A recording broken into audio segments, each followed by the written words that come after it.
Assalamualaikum warahmatullahi wabarakatuh. Waalaikumsalam warahmatullahi wabarakatuh. Waduh, saya bangga ya, khususnya dengan teman-teman Jogja ini. Sebenarnya kalau kita dikirim foto-foto itu betul-betul kirim energi sebenarnya. Seperti yang dirasakan oleh Mas Is ya.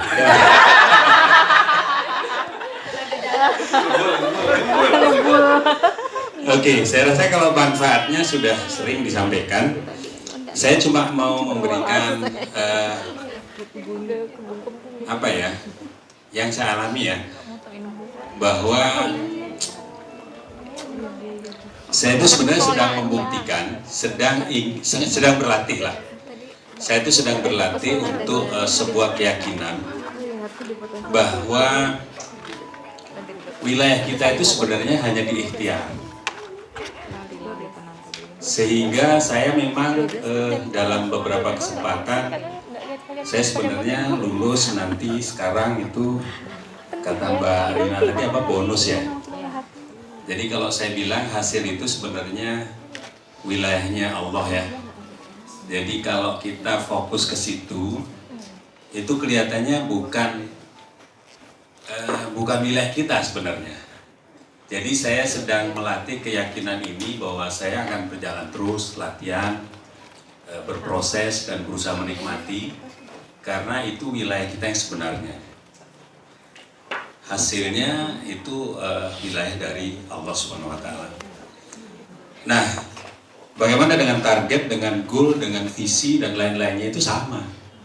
Saya melihatnya itu hanya sebuah apa ya, target ini hanya untuk menyempurnakan ikhtiar saja. Jadi kalau saya melihatnya seperti itu, supaya saya tidak terjebak dengan harapan yang berlebihan sehingga bisa mendatangkan stres. Dan kebetulan banyak sekali kalau saya sebagai seorang wira swasta, wira usaha, ini banyak sekali persoalan-persoalan atau beban kalau saya menempatkan target sebagai satu tujuan akhir, memang itu bisa bikin stres ya. Itu yang pertama. Yang kedua, ini juga saya sebenarnya sedang dalam berlatih untuk menaikkan kapasitas. Jadi saya melihatnya NLP ini sebagai sesuatu yang bisa memperbaiki kapasitas saya. Karena problemnya itu ternyata kadang-kadang lebih besar daripada kapasitas yang kita miliki. Jadi saya melihat misalkan kita punya kapasitas saya segini, problem itu kadang-kadang segini Pak. Nah, terus gimana caranya? Nah, saya melihat problem ini kalau dikaitkan dengan materinya Mas Aji, problem ini saya bagi di dua. Satu problem yang sifatnya alamiah ya, alamiah itu tantangan, problem yang muncul dari tantangan sebuah pekerjaan atau dari yang muncul dari proses kehidupan. Itu saya sebut itu sebagai natural problem, alami lah. Nah itu yang menarik kalau itu. Tetapi kadang-kadang problem yang kedua ini yang kita buat sendiri. Jadi sehingga kapasitas desain problem ada di sini nih. Nah problem ini isinya nggak kita sadari sebenarnya yang kita buat sendiri.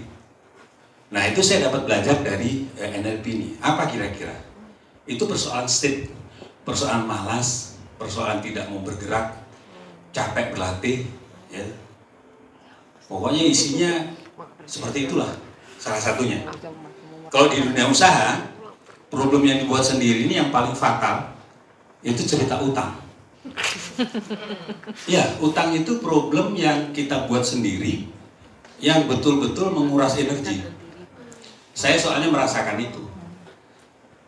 Nah ini kita harus turunkan, harus dipangkas problem yang dibuat sendiri ini, yang malas, yang nggak mau berlatih, yang malas bergerak, itu harus kita buang.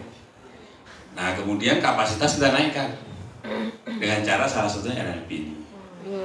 Nah saya sih share-nya seperti itu aja, karena ini saya jalani dan saya bagaimana menjaga energi ini supaya kita tidak dihabiskan untuk hal-hal yang tidak perlu, khususnya terhadap problem-problem yang kita buat sendiri. Jadi kalau kita bisa buang problem yang dibuat sendiri, ini ada problem yang sudah diberikan sama Allah, ini ujian-ujian ini hanya alamiah aja. Itu tinggal kita tingkatkan aja kapasitas kita, dan saya merasa NLP ini bisa menjawab itu semua. Demikian, terima kasih. Assalamualaikum warahmatullahi wabarakatuh.